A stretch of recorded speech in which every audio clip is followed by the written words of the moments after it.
तो बस मेरी आखिरी उम्मीद आप ही लोग हैं। आप लोग वीडियो को ज़्यादा से ज़्यादा लोगों को भेजिए ताकि कोई ऐसा बड़ा व्यक्ति जो देखे और मेरी दीदी को बस न्याय दिलाए। आप लोगों से हाथ जोड़ के निवेदन करता हूँ। हेलो दोस्तों, जैसा कि आप सबको पता है मेरी सिस्टर की जो केस की हियरिंग चल रही है। काफ़ी टाइम से मेरी दीदी का जो केस चल रहा था उसमें कल 3 लोगों की बेल लगी थी। 25 को कल 25 तारीख थी और कल के दिन उन लोग की बेल लगी थी। यहाँ पर 3 लोग की बेल थी, उसके ससुर की, सास की और एक ननद जो कि अभी गिरफ्तार भी नहीं हुई, उसकी भी यहाँ पर बेल लगी हुई थी, अग्रिम जमानत। तो यहाँ पर तीनों लोग को जज ने एक साथ ही बेल दे दिया। इतने सारे एविडेंस होने के बाद भी मेरी दीदी ने मृत्यु से एक दिन पहले रात को एफआईआर करा के आई। उस एफआईआर में 3 लोग का बिल्कुल खुलेआम नाम था कि इन तीनों लोगों ने काफ़ी बुरी तरह से मारपीट की थी, जिसमें सास ससुर और हस्बैंड का नाम एकदम फ्रंट पे लिखा गया था। सबका, हम लोग के वकील का कहना था कि ये लोग मेन मुजरिम है, इन लोग को कभी भी बेल नहीं मिलेगी। बट हम लोग के वकील का कहना था कि देखिए हम लोगों ने बहुत कोशिश की, बट जज जब बैठा तभी से उसका मूड था कि बेल हम लोग दे देंगे। बस वो एक ही बात, वो उसने कोई सुनवाई नहीं की, कोई दलील नहीं सुनी, सीधे उसने बेल दे दिया।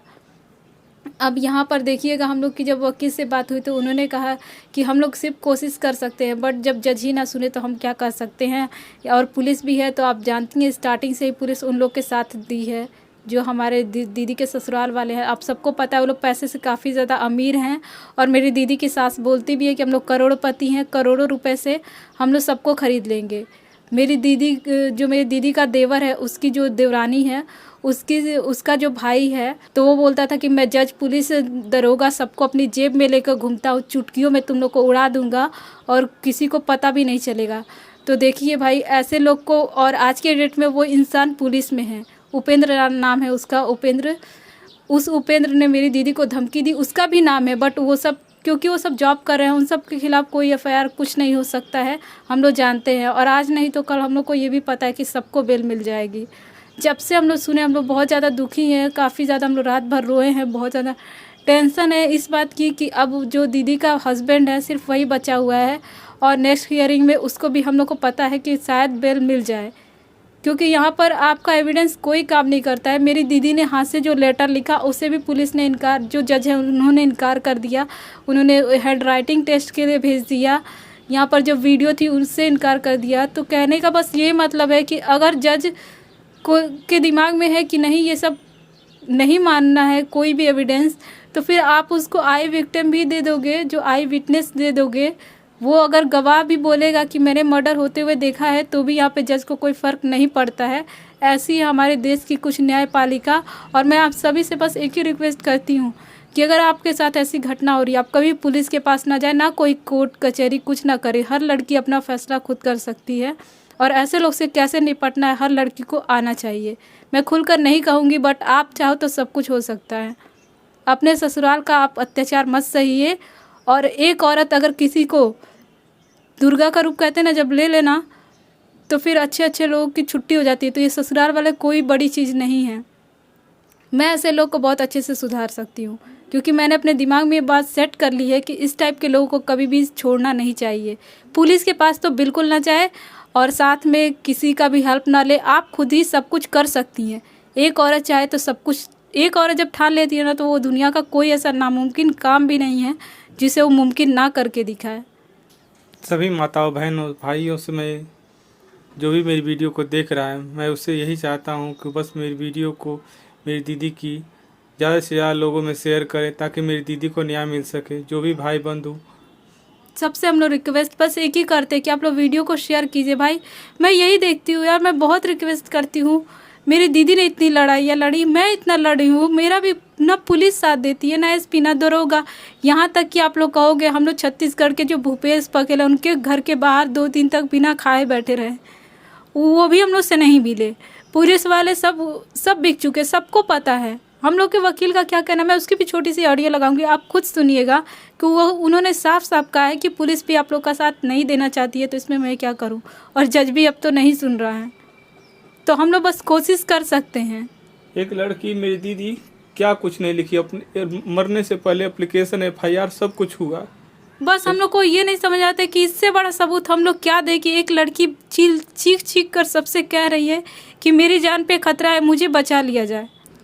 मैं इतना आप लोगों से बोलती हूँ, वीडियो को शेयर कीजिए, लाइक कीजिए। मैंने इसके लिए क्या कुछ नहीं किया, बट मैं जानती हूँ ऐसी वीडियो को कोई शेयर नहीं करता। बस एक लड़की आए कैमरे के आगे, बस इस तरह से पोज मारे और चली जाए, तो वो वीडियो मिलियंस में चली जाती है, करोड़ों में चली जाती है।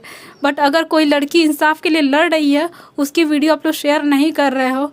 अगर हम लोग इंसाफ पाने के लिए कानून का दरवाज़ा खटखटा रहे हैं, तो यहाँ से भी हम लोग को कोई इंसाफ नहीं मिल रहा है, तो आप बताइए ऐसे में हम लोग को क्या करना चाहिए। आप ज़रूर हमें कमेंट बॉक्स में अपने राय बताइएगा कि इसके बाद अब हम लोग को क्या करना चाहिए। अगर जज भी ना मानने को तैयार हो कि नहीं मेरी दीदी के साथ ऐसा कुछ हुआ है, जबकि इसकी मैं हर वीडियो ऑडियो आप लोगों के साथ शेयर करती हूँ, आस पड़ोस के लोग की मैंने वीडियो तक छिप कर बना ली, ताकि मैं आप लोग को बता सकूं कि हाँ मेरी दीदी के साथ अन्याय हुआ है। जो लोग पीठ पीछे बोल सकते वो सामने क्यों नहीं बोल सकते। और सबसे बड़ी बात, अगर वो लोग सामने जाकर जज से बोल भी दे तो जज को कोई फ़र्क नहीं पड़ने वाला है। यहाँ पे वो ज़रूर से ज़रूर लोग को बेल का नियम है तो वो लोग देंगे, अगर नहीं नियम होगा तो नियम बना दिए जाएंगे बेल देने के लिए ऐसे लोग को, क्योंकि आज के ज़माने में पैसा ही सब कुछ है। मेरी दीदी की सास हमेशा कहती थी मेरे पास करोड़ों रुपया है, तुम लोग को कुछ भी पता नहीं चलेगा, गायब हो जाओगे यहीं छत्तीसगढ़ में, तुम लोग का पूरा खानदान ख़त्म हो जाएगा और किसी को कानो कान खबर भी नहीं होगी। तो आज ये बात सच हो गई है, सही में वो लोग कुछ भी कर सकते हैं, यहाँ तक कि जज को भी शायद खरीद सकते हैं। उन लोग में इतना, वो कहते क्या है, वो लोग कहते हैं ना कि हम लोग जज दरोगा सबको अपनी जेब में लेकर चलते हैं और चुटकियों में तुम लोग को उड़ा देंगे। सही बात है, उन लोग की डायलॉग सही हो रही है, यहाँ पर हम लोग को दिख रहा है। जब हाई कोर्ट का जज भी कोई दलील ना सुने डायरेक्ट बेल दे दे, वो भी तीनों के तीनों को, तो फिर हम और ज़्यादा क्या इससे उम्मीद कर सकते हैं। जबकि उसमें बहुत सारे सबूत लगे हुए थे, इतने सारे एविडेंस हैं, इतने सारे सबूत हैं। एसपी को, पुलिस अधीक्षक जो हैं दुर्ग के, उनको फिर से थाने में, चौकी में। अब आप ही बताइए, दीदी को 16 अक्टूबर 2020 को मारा पीटा गया, उसने शाम को एफआईआर करा के उस शाम को घर आती है, ठीक है। अगले दिन उसकी मृत्यु हो जाती है, जबकि वो हम लोग से रात में फ़ोन करके बोल रही है कि मम्मी मेरी जान पे खतरा है, आप हमें लेने आइए। मम्मी, मैं टिकट कराने के लिए गया था शाम को। अब कोई लड़की ऐसा क्यों बोल रही है, यहाँ तक कि उसने पत्र भी लिखकर वहाँ के दरोगा को दिया था, उस पत्र से भी उन्होंने इनकार कर दिया। बट मैं सबकी प्रूफ रखी हूँ, हम लोग के पास हर प्रूफ है यार। इतना प्रूफ होने के बाद भी जब इंसाफ नहीं मिलता है, तो फिर इसीलिए ना हर आदमी गलत तरीका अपनाता है, मजबूर करती है ये सरकार हम लोग को गलत करने के लिए, और फिर कहती है कि ये गुंडा है, ये मवाली है, चोर है। तो बस आपसे एक ही चीज़ कहना है कि बस आप दीदी की वीडियो को, मेरी सिस्टर की, ज़्यादा से ज़्यादा लोगों में शेयर करें। फेसबुक, इंस्टाग्राम, ट्विटर, जहाँ भी आपको जो भी दिखे उस पर आप शेयर करें। बस मेरी दीदी को न्याय दिलाने में आप लोग हमारी मदद करें। आपसे हाथ जोड़ के यही प्रार्थना करता हूँ मैं। तो बस आपको इतनी सी इन्फॉर्मेशन देनी थी कि बाकी 3 लोग की भी बेल हो गई है, बस एक उसका हस्बैंड बच्चा हुआ है। देखिए आज नहीं तो कल उसे भी बेल मिल जाएगी, और उसके बाद आप सबको पता है केस का सिलसिला जो होता है वो सालों साल चलता रहता है। शायद वो लोग दूसरी शादी करके आराम से अपने मज़े करेंगे, और बस ऐसे मिल गया हमारी दीदी को न्याय। आप लोग समझ लीजिए, आगे की अपडेट मैं आपको देती रहूँगी। बस बहुत ज़्यादा निराशा हुई सुनकर, काफ़ी ज़्यादा तकलीफ़ हुई, और बस समझ में नहीं आता कि अब क्या करें। इससे बड़ा प्रूफ अब हम लोग क्या दें कि मेरी दीदी ने खुद बोला है कि मेरी जान को खतरा है। अगर मेरी मम्मी का जो बटन वाला फ़ोन है उसकी उस रात की ऑडियो निकाल ली जाए तो उससे भी पता चल जाएगा। अगर किसी में इतना वो है तो उस रात की ऑडियो ज़रूर निकलवाए मेरी मम्मी के फ़ोन से, उसको खुद ब खुद पता चल जाएगा कि क्या क्या बातें हुई थी। कोई लड़की अपनी मम्मी को बुला के क्यों सुसाइड करेगी? उसने सबको बोला है, हर किसी को, आसपास से आप जिससे भी पूछेंगे हर किसी को पता है कि मेरी दीदी सुसाइड नहीं कर सकती। हर कोई का यही कहना है कि वो सुसाइड नहीं की है। मेरी दीदी पढ़ी लिखी बहुत ही मजबूत थी, वो इतनी बहादुर थी कि वो बहुत सारा संघर्ष लड़ी है ज़िंदगी में, बहुत सारी बड़ी भारी भारी लड़ाइयाँ लड़ी है अपनी ज़िंदगी में। आप लोग में से बहुत सारे लोग कहते हैं ना कि कैसे वो इतना वीडियो बना लेती थी। आप सोचिए, मेरी दीदी का दिमाग इतना तेज़ था कि सब लोग हम लोग से कहते थे कंप्यूटर माइंड। उसके ससुराल में भी लोग कहते थे कि इसका कंप्यूटर की तरह दिमाग है, इतना तेज़, ये इसको नहीं होना चाहिए था, उसका हस्बैंड बोलता था। मेरी दीदी ने BA, BSc, B.Ed और टेट भी पास है। समबीम स्कूल, जो सबसे बड़ा स्कूल है बलिया का, उसमें समबीम स्कूल में दीदी ने मेरे पढ़ाया। BHS गारमेंट स्कूल में पढ़ाया। तो यहाँ पर मेरी दीदी के जो बाकी के 3 कातिल थे उनकी बेल लगी थी और उनको भी ज़मानत दे दी गई है। सुनने के बाद बहुत ज़्यादा तकलीफ़ हुई और हमारे वकील का क्या कहना है मैं वो भी ऑडियो यहाँ पर लगा दूँगी, आप सुन लीजिएगा। अपन जो सामने दिखता है वो बता रहा हूँ कि जैसे ही खड़ा हुआ तभी से बेल देना चाह रहे थे वो। क्या वजह है वो मैं नहीं जानता, मगर बेल देना शुरू से ही चाह रहे थे वो कोशिश करेंगे अपन और क्या क्या कर सकते हैं करेंगे। वो पुलिस ने शुरू से उनका साथ दिया है तो अपना पक्ष थोड़ा कमजोर जरूर रहा है। अब यहाँ पर जब हमारी दीदी जिंदा थी, इतनी लड़ाइयाँ लड़ रही थी, तब भी आप सोचिए जब पुलिस वाले किसी ने भी साथ नहीं दिया, उसके मरने के बाद हम लड़ रहे हैं, हमारा भी साथ कोई नहीं दे रहा है, तो फिर हम लोग क्या करें? आप हमें कमेंट करके ज़रूर बताइएगा कि आप हमारी जगह होते तो आप क्या करते। ठीक है, आप लोग कहते हैं हमें अपनी दीदी को वहाँ नहीं भेजना चाहिए था, फिर ये गलती हुई कैसे? क्यों जज ने लिखा कि हम लोग नियम को इतना मानते थे तो हम लोग जज के जो फैसला था उसका सम्मान किए, उसका सम्मान करते, उसका पालन करते हुए मेरी दीदी की जान चली गई, तो क्या इसकी जिम्मेदारी उस जज की नहीं है? जितनी जिम्मेदारी आप लोग हम लोग को ठहराते हैं, ठीक है, हम लोग की गलती रही है, हम लोग भेज दिए, क्योंकि हम लोग को लगता था कि जो हम जज है वो इतना बड़ा जज है, उसका हम लोग को फैसले का सम्मान करना चाहिए। और दीदी भी यही बात सोचती थी कि कोर्ट का न्यायालय का आदेश है, हमको कोई कुछ करेगा नहीं। उनको भरोसा था हमारी न्यायपालिका पे, इतना भरोसा कि उन्होंने कहा कि ठीक है हम एक बार अपनी तरफ से कोशिश करेंगे। वो पूरे टाइम कोशिश करते करते वो अपनी जान भी उसकी चली गई। और यहाँ जान की आप देखिए कितनी कीमत है, जान की कोई कीमत नहीं है, सिर्फ पैसे की कीमत है। उन लोगों ने पैसा दिया, बेल मिल गई।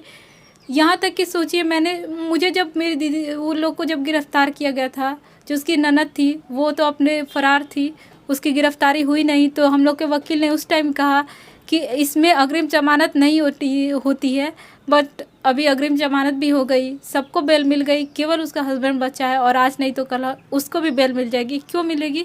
क्योंकि पैसा है उन लोग के पास। और जाहिर सी बात है यहाँ पर वो लोग करोड़पति है, करोड़ों रुपया अपना खर्च कर देंगे अपनी जान बचाने के लिए। जब डॉक्टर की पीएम रिपोर्ट गलत हो सकती है, एफआईआर में जब दीदी ने खुद नाम लिखाया है उसके बावजूद भी अब हम लोग क्या करें? बस हम लोग को ये नहीं समझ में आ रहा है कि कोई अगर आप किसी का आंखों देखे मृत्यु हो रही है, आपके सामने कोई किसी को मार रहा है, आप जाकर बता रहे हो, उसके बाद भी लोग आपको कहे कि नहीं ये गलत बोला, ये झूठ बोला, आप क्या करोगे? तो इतने सबूत होने के बावजूद भी फिर भी जो है कि हमारी दीदी को न्याय नहीं मिल रहा है। तो आप बताइए हम लोग क्या करें? हम लोग को क्या करना चाहिए? आप ज़रूर सजेस्ट कीजिएगा कमेंट बॉक्स में, क्योंकि हम लोग को अब कुछ भी समझ में नहीं आ रहा है। चिट्ठी पत्र मैं हमेशा भेजता रहता हूँ लेकिन उसका कोई जवाब नहीं आता है। बस चिट्ठी भेज देता हूँ, बस जवाब बस एक ही जगह से आया और कहीं से नहीं आया। मोदी जी को मैंने भेजा, बहुत दिन हो गए भेजे हुए, फिर भी जवाब नहीं आया। फिर मैंने दोबारा भेजा, मेल किया, कोई जवाब नहीं आया। ट्विटर, फेसबुक, इंस्टाग्राम सब कुछ करके देख लिया, ये सब कुछ सिर्फ पैसे वालों की इस दुनिया है। और इतना पता चल गया कि गरीब लोगों को न्याय नहीं मिल सकता है।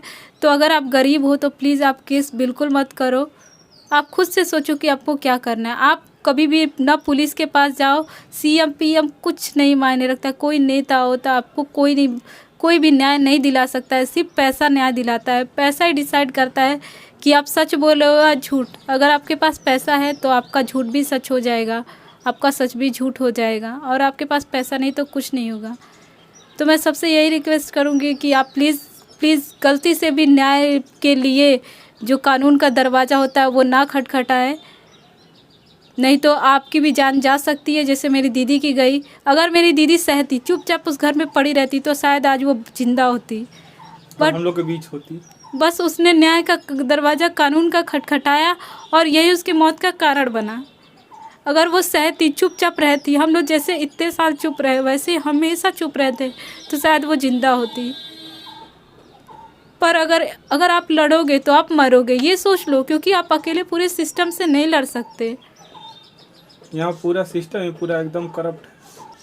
तो दोस्तों आज से पहले हम लोग को लगता था कि मेरी सिस्टर का जो मर्डर है उसके ससुराल वालों ने किया, बट ऐसा नहीं है। ये हम लोग की गलतफहमी थी। जो हमारे सिस्टर का जो इसमें हत्या में सबसे बड़ा हाथ है वो छत्तीसगढ़ की सरकार का है।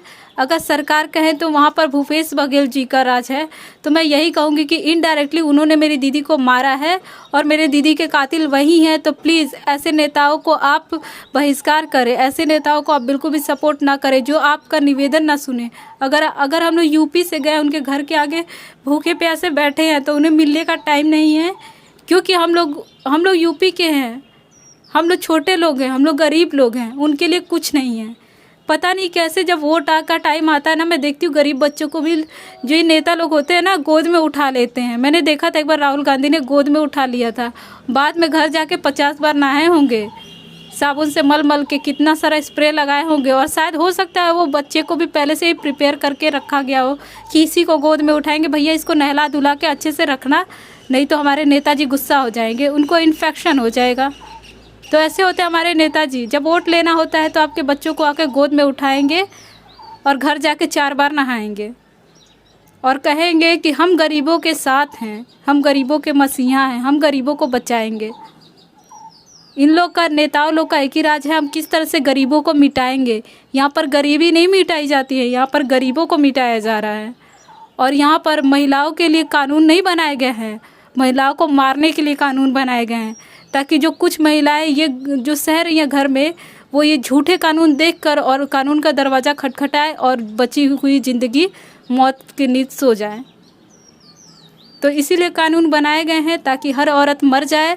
और ये जो इतने सारे नेता लोग हैं, इनकी भी बहन बेटियां हो तो भगवान करे आपकी बहन बेटियों को इससे भी बदतर सज़ा मिले। भगवान है अगर तो आपकी बहन, आपकी बेटी होगी तो आपको भी ज़रूर इस तरह का, इससे भी दुगना कष्ट मिले जितना कष्ट आज हम लोग को हो रहा है। मेरी माँ है, मेरी मम्मी को बीपी की प्रॉब्लम है, ठीक है। इसकी वजह से मेरी दीदी उनको नहीं बताती थी, ना यहाँ पे हम लोग को छोटा छोटा समझ के नहीं बताती थी अपने साथ जो भी घटनाएं हो रही थी। और अभी उनको इतना टॉर्चर किया जा रहा है। अगर कल को डेट में मेरी मम्मी को कुछ होता है तो उसका जिम्मेदार कौन होगा? डायरेक्ट मैं कहूँगी कि यहाँ पर भूपेश बघेल होंगे, क्योंकि छत्तीसगढ़ की सरकार उनकी है, उन्होंने मेरी दीदी को न्याय नहीं दिया। मेरी माँ को टेंशन हुआ, मेरी माँ टेंशन से उनकी जान भी जा सकती है। तो अगर मेरी माँ को कल के डेट में कुछ भी होता है तो मैं सीधा बोलूँगी कि छत्तीसगढ़ की सरकार इसकी जिम्मेदार है और हमारे नेता लोग भी इसके जिम्मेदार हैं, क्योंकि मम्मी के अलावा कोई नहीं हम लोग के पास। तो अगर उनको कुछ भी हुआ तो आप लोग ये बात ज़रूर याद रखिएगा कि इसकी जिम्मेदार सिर्फ छत्तीसगढ़ की सरकार है, भूपेश बघेल है, डायरेक्ट भूपेश बघेल है, क्योंकि वहाँ पर सरकार उनकी है। तो ये जिम्मेदारी उनकी थी कि मेरी दीदी को न्याय दिलाए। उन्होंने अपनी जिम्मेदारी नहीं निभाई, मेरी दीदी की जान गई। उसके बाद अगर मेरी माँ को कुछ भी होता है तो बस मैं यही कहूँगी कि आप इस बात के गवाह रहेंगे, आप हमेशा इस वीडियो पे गवाह रहेंगे कि हाँ मेरी मम्मी को कुछ भी होता है तो उसकी जिम्मेदारी भी यहाँ की सरकार की है, चाहे वो यूपी सरकार हो या छत्तीसगढ़ सरकार हो।